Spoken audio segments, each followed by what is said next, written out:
Hello, my name is Isabel Mello. I am an associate professor at Dalhousie University, and I am going to share a case with you where I used the CBCT scan in diagnosis and treatment planning of a trauma case. We saw a 24-year-old Caucasian female, and her chief complaint was the tooth has been feeling weird lately. It is darker. It all started after I fell off my bike about 2 months ago and hit my mouth. There was nothing relevant about her medical history.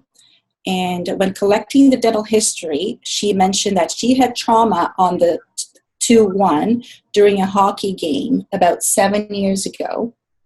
And then more recently, 2 months ago, she hit her mouth when she fell off a bike.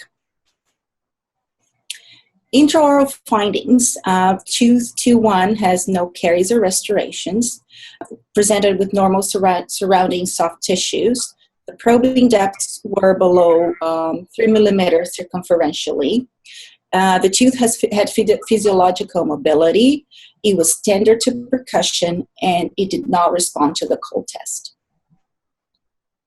We took a periapical radiograph, and we saw that the tooth had no caries or restorations. We could see the root canal space. We saw PDL space surrounding the entire root. We could probably see a little bit of widening of the PDL in the more apical area. And we also noted a radiolucent area overlapping the root in the more apical portion.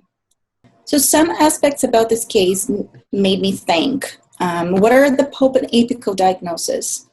Due to history of trauma, are you concerned with the round radiolucent image that seems to be overlapping on the root of this tooth? How would you manage this case? What other information would be helpful prior to making a diagnosis or treatment plan? What considerations are the most important in formulating a treatment plan for this case? Well, I look forward to receiving your comments and thoughts about this case, and I'll present how I manage this case in an upcoming video. Thank you.